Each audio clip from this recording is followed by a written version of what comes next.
está na aula 3, chama Fonte de Crença e Descrença. Você está com o seu livrinho aí? Aula 3. E o primeiro aspecto que as pessoas comentam aí fora é que a Bíblia foi escrita ou manipulada pela igreja ao longo dos séculos e por isso não é confiável. Você já deve ter escutado esse argumento. Pessoas que pensam assim, elas não se deram nem ao luxo, nem ao trabalho de pesquisar, pelo menos no Google, se a Bíblia realmente foi manipulada e escrita assim, pouco tempo atrás. A formação da Bíblia ela tem muito tempo. Eu gostaria de falar com vocês um pouquinho disso. Olha, alguns questionam se as escrituras são realmente do primeiro século. E tem alguns que creem que a Bíblia não passa de uma coletânea de lendas e, historicamente, não seria confiável. Mas a Bíblia, como conteúdo da arqueologia, gente, ela é inegável. Pelo menos 6.000 cópias antigas em grego nós temos do Novo Testamento, dos Evangelhos. E isso sem contar as cartas paulinas e etc.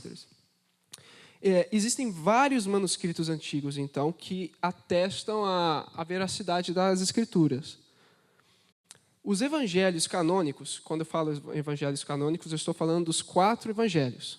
Mateus, Marcos, Lucas e João. Ok? Eles foram escritos mais ou menos 40 a 60 anos depois da morte de Cristo e sua ressurreição. Quando ocorria lendas, isso acontecia pelo menos 100 anos depois disso. Mas não somente os evangelhos, a gente também tem as cartas paulinas, e elas são mais recentes do que os evangelhos. Eles variam entre 15 a 25 anos depois da morte e da ressurreição de Jesus.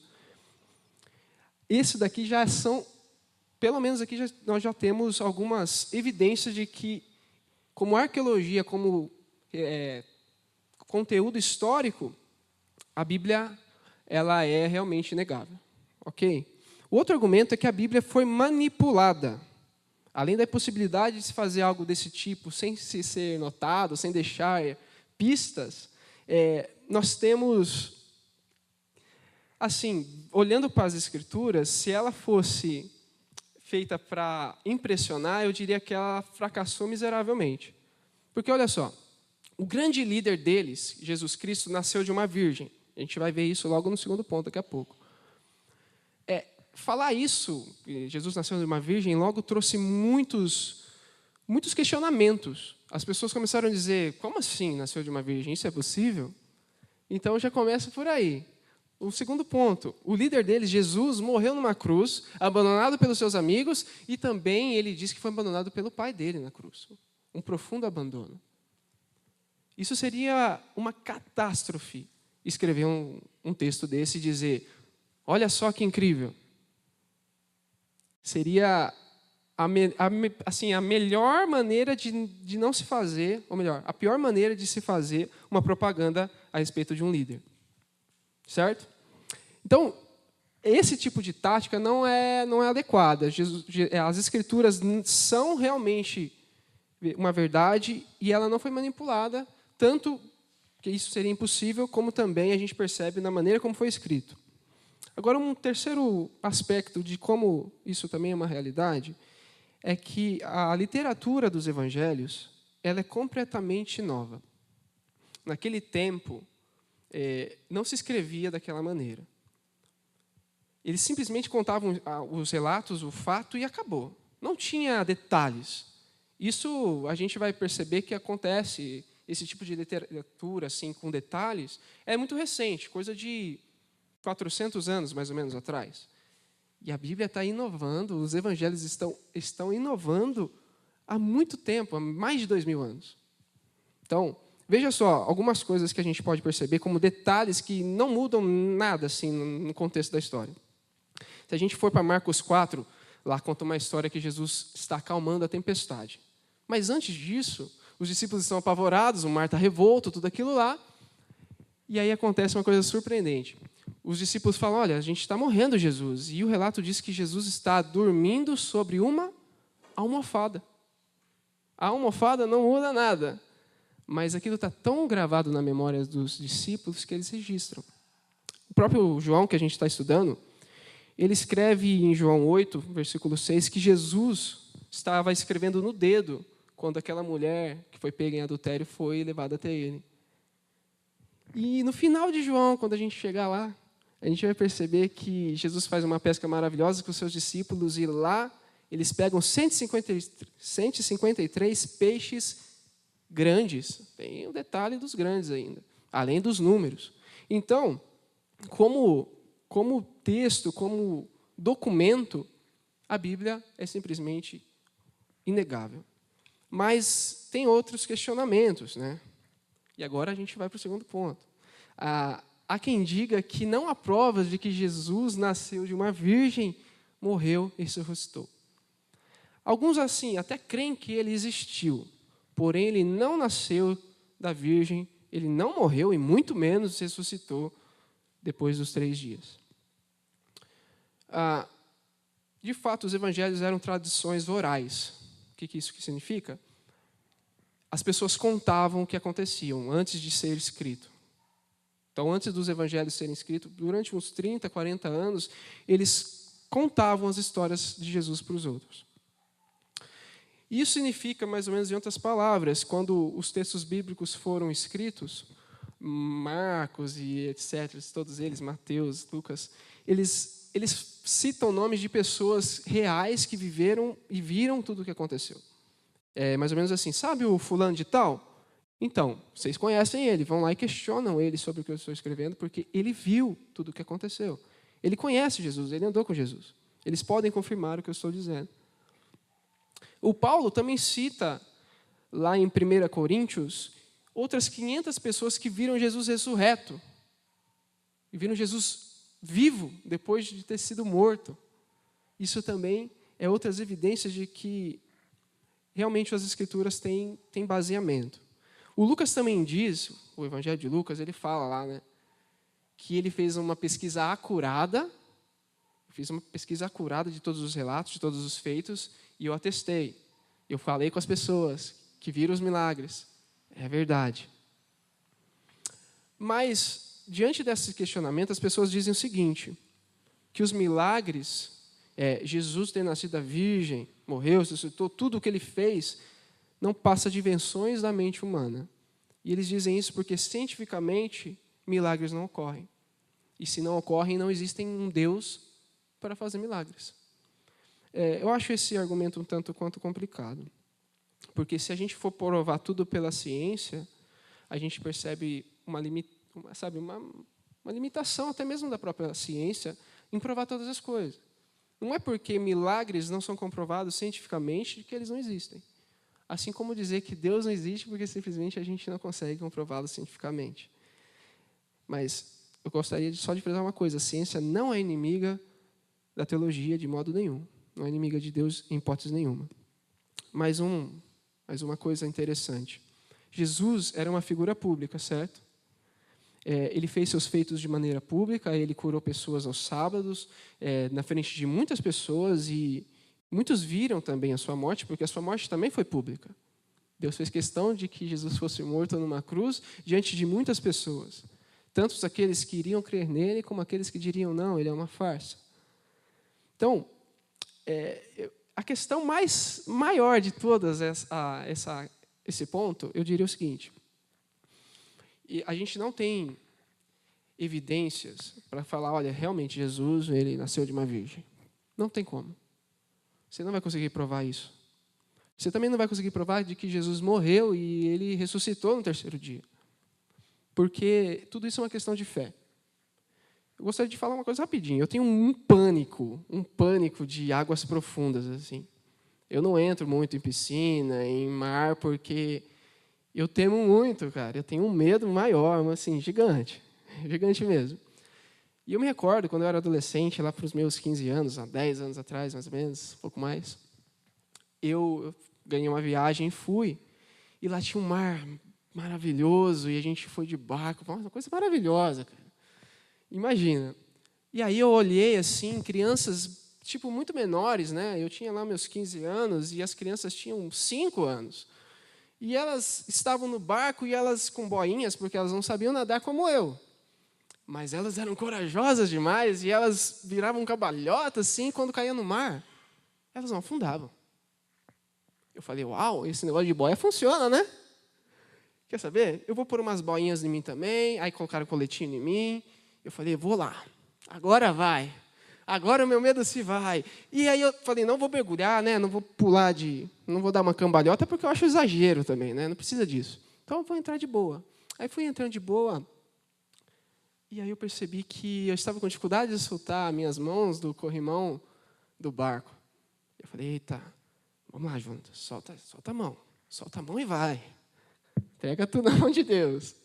E aí eu soltei, e quando eu soltei, gente, uma angústia, um medo enorme tomou conta de mim. Porque, embora eu cresça com razão que eu tinha fé naquela boia, eu não tinha fé naquela boia, verdadeiramente. Eu acho que é assim que funciona com Deus também, é assim que funciona com a pessoa de Jesus. Às vezes a gente fala que crê nele profundamente, mas quando a gente é colocado à prova, quando as pessoas questionam a respeito dele, quando nossa mente começa a cogitar a possibilidade dele não existir, é nesse momento que a gente percebe se a gente crê nele, se a gente tem fé nele de verdade ou não. Então, esse segundo ponto, minha gente, a verdade é que a gente só temos que ter fé. Não tem argumentos, não existe razão lógica para isso. Simplesmente a fé de que Deus realmente fez tudo isso através do seu Filho. Agora a gente vai para o último argumento. Com isso eu vou para esse último argumento, que eles falam que Jesus é um líder religioso como qualquer outro. E mesmo Deus está por trás de todas as religiões. Então, assim, mais ou menos assim, algumas pessoas, elas simpatizam com Jesus. Olha, eu acho Jesus um cara legal. Falou umas coisas bonitas, né? Essas pessoas nutrem sentimentos bons para com Jesus. Assim, eles pensam que ele é um cara, gente boa. O problema é que ele não é mais do que isso. Ele se iguala a outro líder de qualquer outra religião. Mas para a gente colocar Jesus no mesmo patamar desses líderes, a gente tem que deixar para lá tudo o que ele já falou acerca de si mesmo. E então eu vou falar sobre 3 coisas que a gente pode aprender nesse sentido. A primeira é que as pessoas, ou a nossa própria mente pode pensar isso às vezes. Todas as grandes religiões são igualmente válidas, ensinam basicamente o mesmo. Então é uma ideia que se propaga de que Deus está em todo lugar. Sabe aquela áurea linda, aquela coisa fofa? Deus está em todos vocês. Deus está inundando o mundo com o amor. Sabe aquela coisa? Deus está em todas as religiões, porque todas elas falam a respeito do amor. Mas a gente tem que levar em consideração uma coisa muito séria.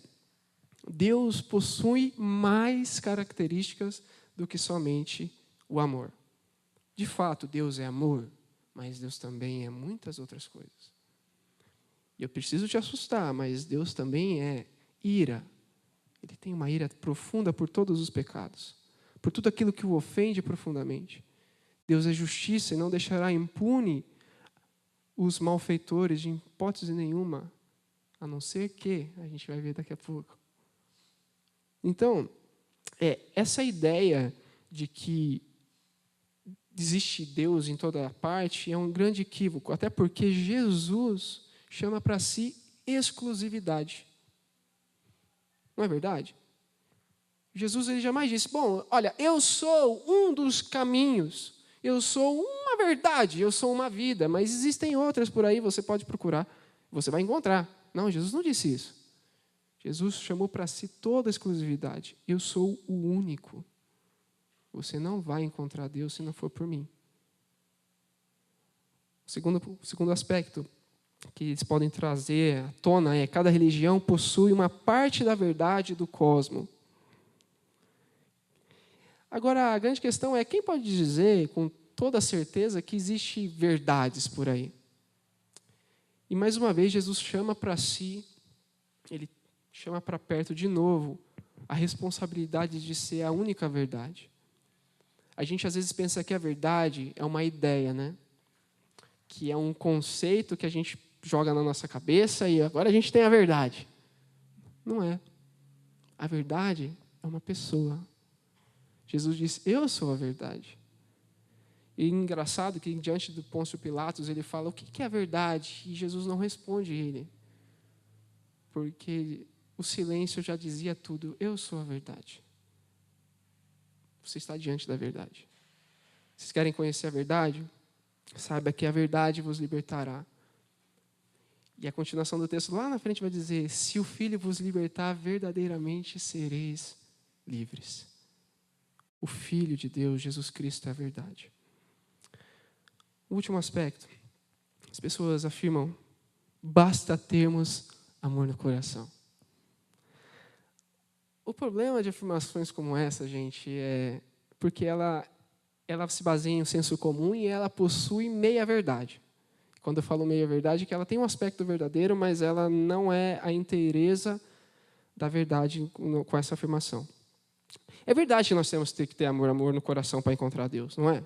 Sem amor no coração, isso é impossível, mas não basta apenas termos boas intenções, sermos moralmente bons, sentirmos amor por aí.